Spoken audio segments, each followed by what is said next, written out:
Nagpapasalamat po ako ng marami sa kanya. Kasi sobra na pong awa ko dito sa anak ko. Kasi hirap na po siya kasi. Lagi na lang nakasaklay kahit na pagligo. Inaano na namin, iniigiban para makapagligo po siya.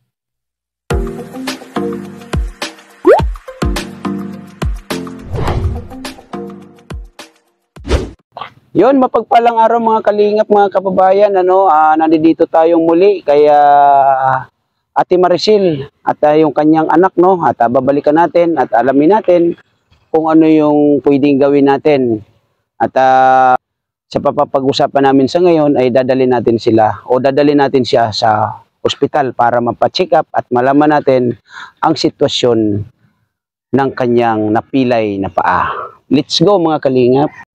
Ayan ate, bakit dito kayo nagtatambay? Ano po kasi, tumulong po ako dyan kasi may bata dyan na namatay tapos inilibing kanina. Tumulong po ako ng dalawa. Ngayon, nandito kaming muli para malaman sa inyo at may paalam sa inyo na itong, anong pangalan nito? Jeric po. Jeric. Kumusta ang pakiramdam? Mabuti naman po. Anong masakit sa katawan, sa part ng katawan? Ito po. Yung paa. Ito. So mamaya, uwi tayo doon sa inyo, doon tayo mag-uusap. So ate, ano pala pangalan? Maricel po. Ate Maricel, kami ay bumalik dito para makuhanan kayo ng impormasyon doong pagpapacheck up nito noon sa anak ninyo. Diba? So sa ngayon, kasi nandito tayo mga kalingap, mga kababayan sa gilid ng kalsada, no? Uwi muna tayo dun sa inyo. Okay? So let's go.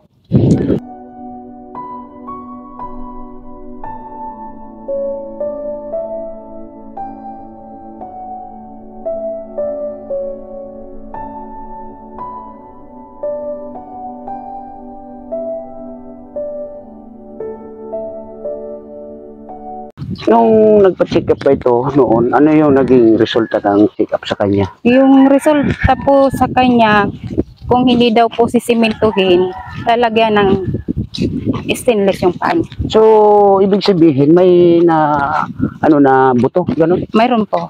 Ano siya, nag-crack? Crack po yung ano niya. Yung buto. Alin doon sa dalawa yung pinakaano talaga na solusyon para sa kanya? Yung ano po, stainless po. Stainless? Opo. Nako. Hindi malalaman natin yan. Kasi mahirap yung ano pala na ito, stainless.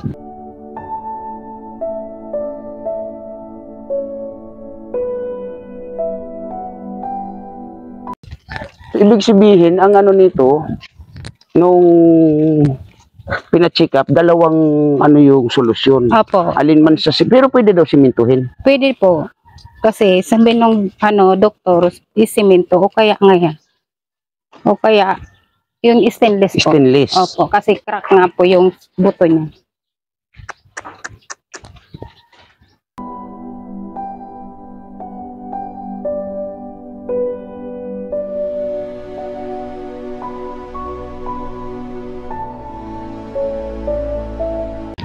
Kasi may nag-ano siya dito ate dito sa anak mo, napanood kasi yung video niya.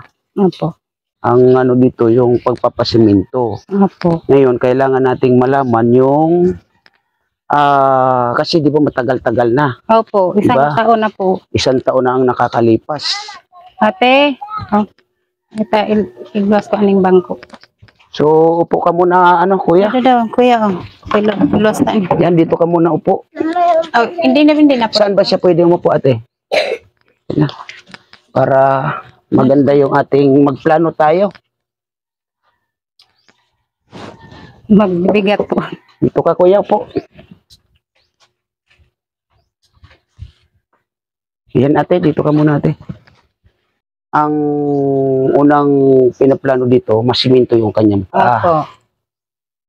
Dahil sa isang taon na yung nakakalipas, anong magandang gawin natin? Ang ano ko po niyan, yung malagyan po ng stainless kasi hindi na ganyan, isang taon na, hindi naman pwede po sigurong simentohin niya. Ano niya, kasi matagal na. So masakit yan, Masakit yan, ano pangalan nito? Jeric po. Masakit yan, Jeric. Hindi na po. Hindi na siya masakit. Hindi na. Ano na, Ito lang po. Ang ano ko po niyan kasi sir, ito yung buto parang lumitaw. Kaya natatakot naman po siyang ilakas niya iapak. Kasi parang lalabas daw po yung buto. umusli yung buto. Opo. So siguro nga Kuya Raimundo, no? Idadaan mo na to sa x-ray para malaman kung ano yung ano nito. Sitwasyon talaga ng paa mo o ng buto ng paa mo. Kasi yan po talaga. Yung dito po natin, di ba, ito. Mm-mm. Yung sa ilalim po niyan, yun talaga ang nag-crack. May natira pong konti lang na nakadikit. Pero natanong niyo ate yung kung halimbawa yung gagastusin doon sa simento at stainless, natanong niyo naman kung magkano. Yun po ang hindi ko po natanong kasi nataranta na po ako noon eh.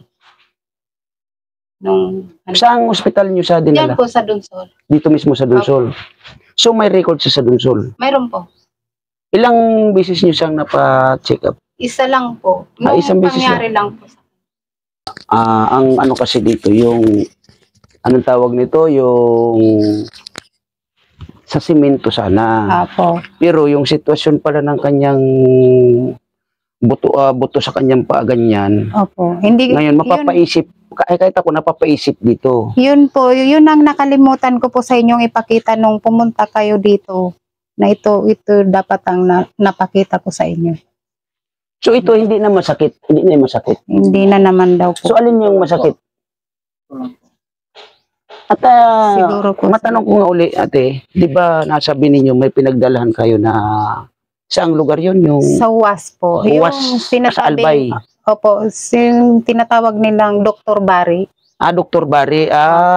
Okay. Doon ko po siya dinala kasi marami na po nagsabi na marami na rin napagaling yun Mm-mm. sa mga napilayan. Mm-mm. Kaya sana naisip po namin na makaminos kami sa gastusin, doon po namin dinala. So ano yung naging suggestion sa inyo nung Yung nagagamot? suggestion po sa amin noon, nung ibinalik ko siya doon, punan ko na daw po siya ng saklay para madali siyang makalakad. Kaso hindi naman siya nakakuan kasi masakit pa naman talaga kasi namamaga pa.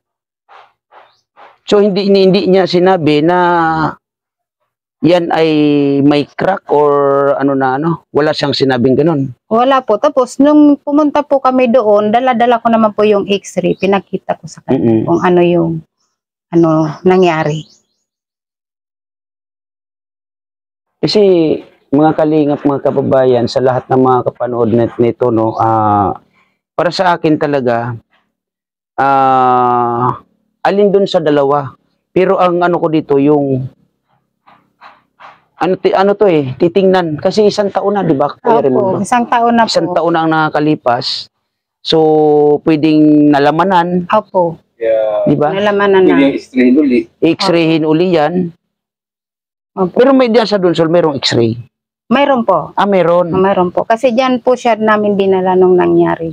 Hindi naman siya inayawan dyan. Hindi naman, ang nung dinala namin po siya dyan, ang naman po sa amin, sa Sorsogon, kasi ngayon isisiminto kasi dyan, wala naman nagsisiminto sa Dunsol. Mm-mm.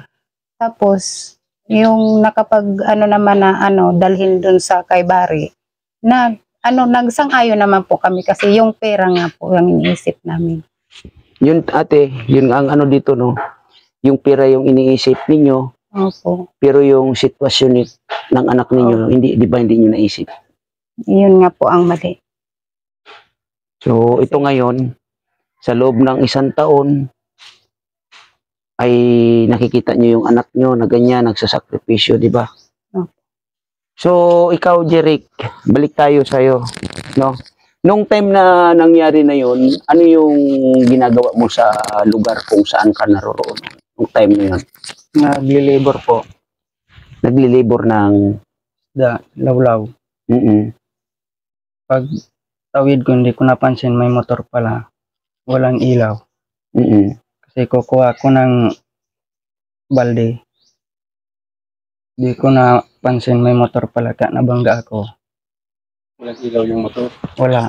So yung time na yon na nandoon ka sa lugar, kumukuha ka ng, yun nga, yung tinatawag na tamban sa Tagalog at lawlaw dito sa atin, ay para saan mo gagamitin yung pwede mong kitain sa pag-extra mo bilang isang, anong tawag nun?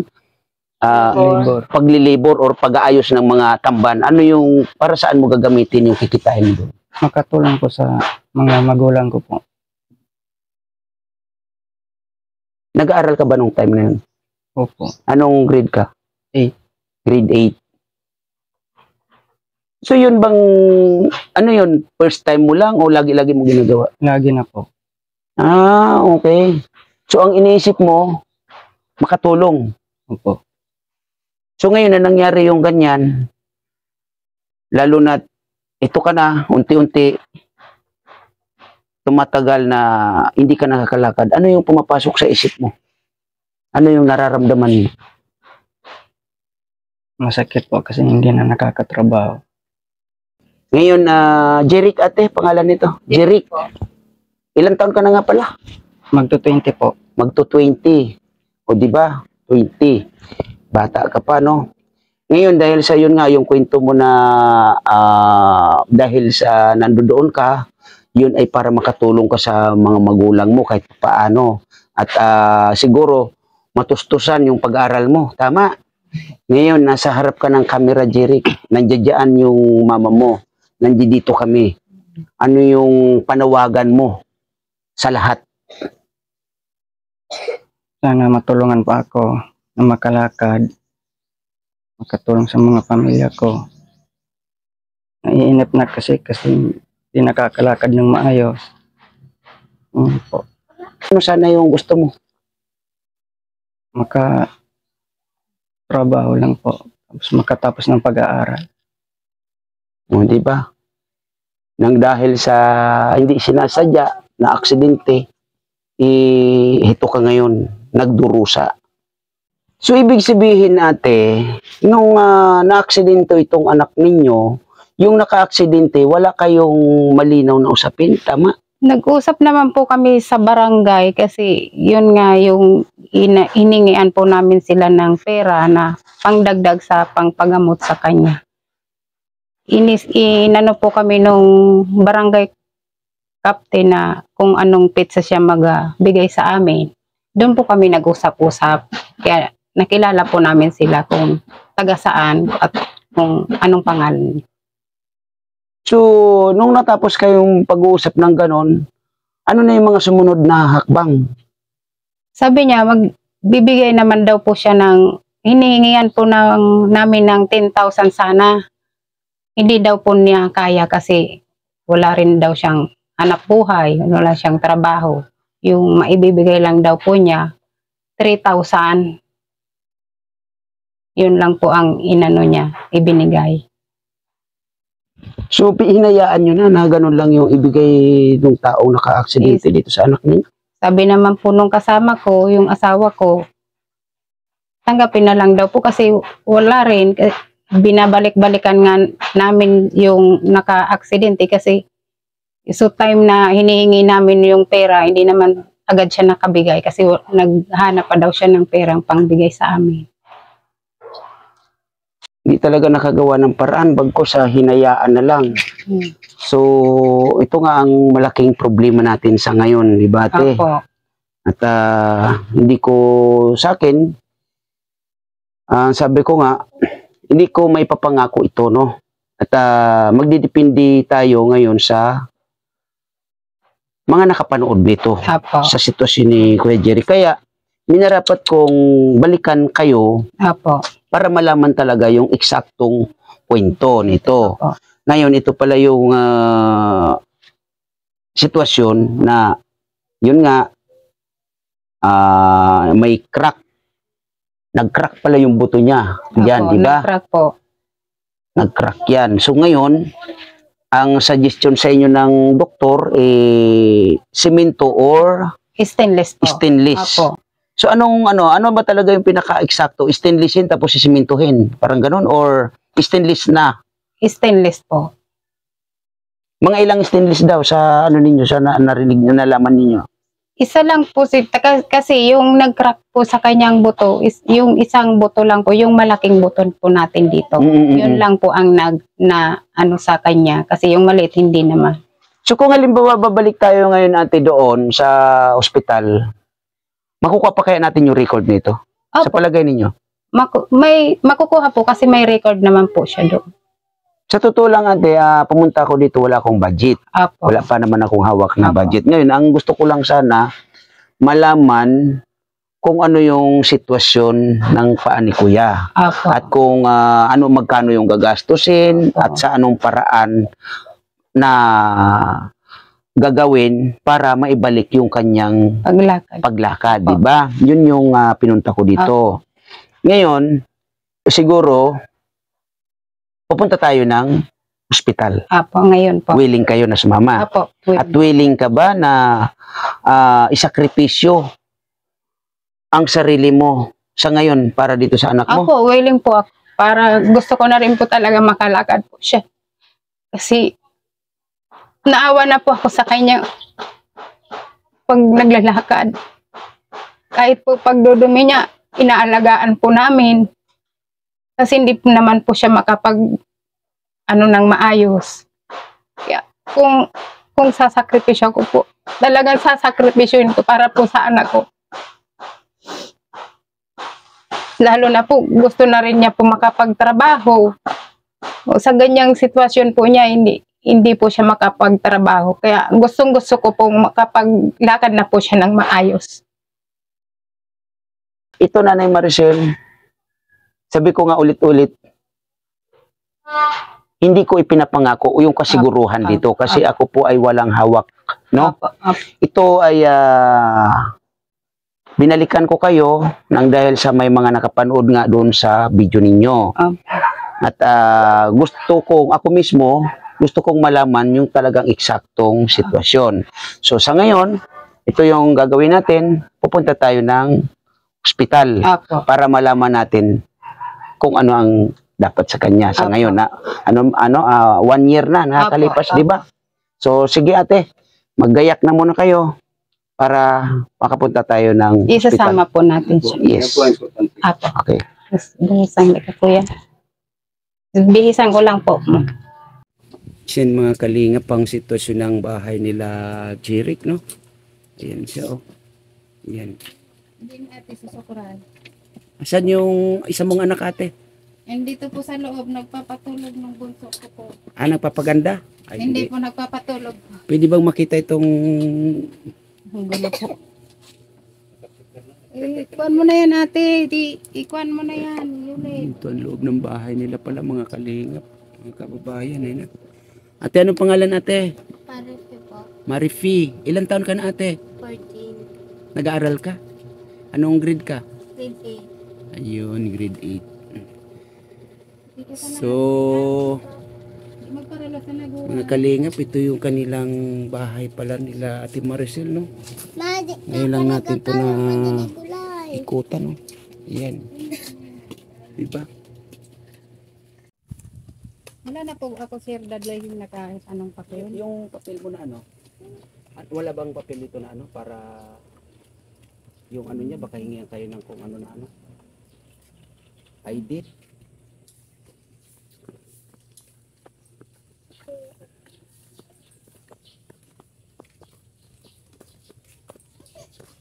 Kuya, ate, kuya si Didi.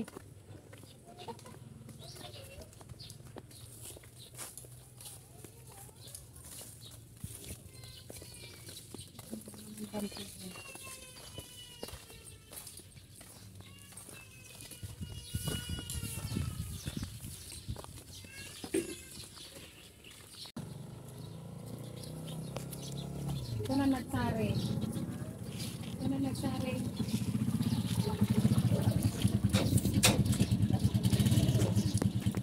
Sige, sakay na.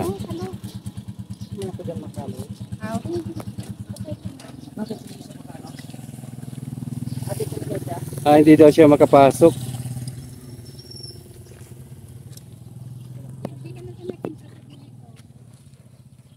Hindi ka maka ano doon? Hindi siya makapasok. Babaluktot. Ganyan lang siya talaga. Talagang Daan na.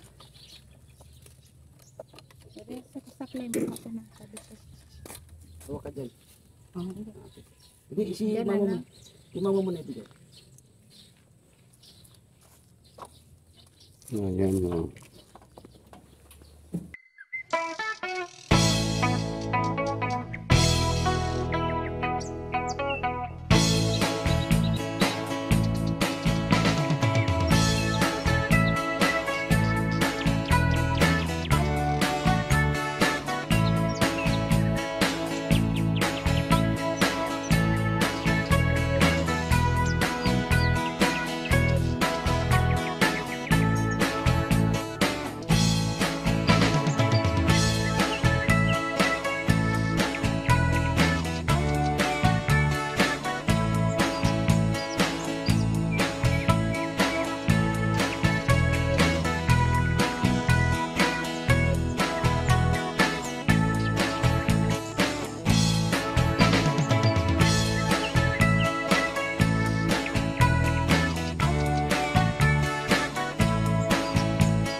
Yung bato.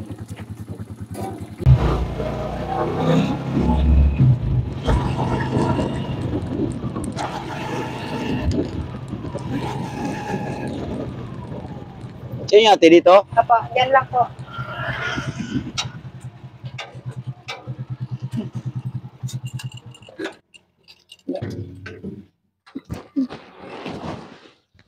Sa akin naman.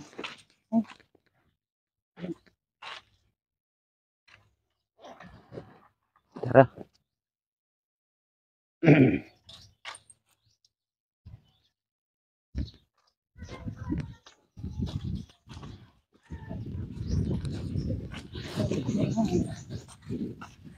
Yan sa ate mo. Dito. Din. Hindi paragi niyo si Nini. Bata na para uran-uran. Gusto ka mo.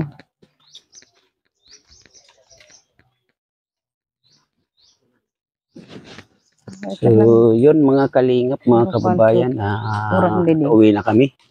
Galing Oh, so jacket mo ng dyan, man. Donsol Hospital. Yun nga. Yun ay alamin natin kay ate. Yung napag-usapan nila ng doktor. Yan. So, ate, ano yung nasabi ng doktor? Sabi po ng doktor, ano yun daw yung paa niya. I-x-ray, kung Mm-mm. anong magiging resulta po ng x-ray. Bahala na daw po yung espesyalista. Yung ano kanina na yung anong sabi nun, na lumiit na daw yung Lumiit paa. na po daw kasi yung paa niya. So, magdidepende tayo ngayon sa resulta ng x-ray. Opo. At kasi yun nga, medyo matagal na, di ba? Opo, 1 year na po kasi. 1 year na ang nakalipas. Hmm. So, gano'n na lang. Paano yan, Kuya Raimundo, yung kanyang chinilas, kaliwa, pero naisuot niya kanan. Kanan. So, anong magandang gawin natin dyan? Kasi, pag bibili tayo ng chinilas, Puro kaliwa. puro kaliwa. Hmm. Ay, makabili kaya tayo nun, na kaliwa lang. Kaya mahirap paghanap na nun. Lalo na matibay na ano na. Siguro mapapasa dyan na sa pabrika niya ng sinilas. Na kaliwa. Puro kaliwa. Is na 120, magiging 240 at dalawa ang kakanin mo, tatanggalin mo lahat. Maghahanap pa naman yung masuot nung puro kanan. Maghahanap ka, no? Maghahanap ka nun. Ayan, mga kalingap, mga kababayan, si Raimundo Dacoba Vlogs, yan po ay kasama natin sa check up kay Jerry. Yun. So bukas na lang babalik kami dito at kasama pa rin ito si Kuya Raimundo, no. At yun nga nasabi mo kanina, no, na willing kang magsakripisyo. Opo, At nakita willing ko po kanina, no. Ngayon, Ate Maricel, ano yung masasabi mo doon sa mag-sponsor dito sa anak ninyo? Nagpapasalamat po ako kasi napili po yung anak kong tulungan nila. Kaya, hindi pa po nangyayari, nagpapasalamat na po ako ng marami. Kasi sana, itong anak ko, maano ng magandang resulta bukas para matulungan, makapaglakad na po siya ng maayos na wala nang saklay. Ayun, pasalamatan natin si Maestro 21 TV. Nagpapasalamat po ako kay Maestro 21 TV na nakita niya yung katayuan ng anak ko na ganito. Kaya nagpapasalamat po ako ng marami sa kanya. Kasi sobra na pong awa ko dito sa anak ko. Kasi hirap na po siya kasi. Lagi na lang nakasaklay kahit na pagligo. Inaano na namin, iniigiban para makapagligo po siya. At doon po siya sa loob ng bahay naliligo. Kasi hindi naman po siya makatayo. Kaya nagpapasalamat po ako sa nag-sponsor po sa kanya. Ayun nga, ate, tulong-tulong po tayo magdasal, no? Apo. Na maging maganda ulitin natin yung resulta ng x-ray sa kanyang mga paa. At maalala ko pala, may bayad ba yung x-ray? Wala po, sir. Ayan, maraming salamat sa Donsol Hospital. Tama? Apo. Ayan, thank you ng marami kasi free or walang bayad yung x-ray. So, yun na, Ate Maricel at Jeric, maraming salamat at sa muli, kita-kita ulit tayo, no? Apo, sir. Ayan. So, yun mga kalingap, mga kababayan, ayun na, binalikan natin itong sila Ate Maricel at ang kanyang anak na si Jeric. At ayun nga, ay naipa-check up natin, at ipagdasal po natin lahat na maging okay ang kanyang x-ray. So mga kalingap, mga kababayan, maraming salamat. Unang-una, Kuya Bal Santos Matubang, Ate Edna Vlogs, Kalingap Rob. At sa lahat, no, maraming salamat, Maestro 21 TV.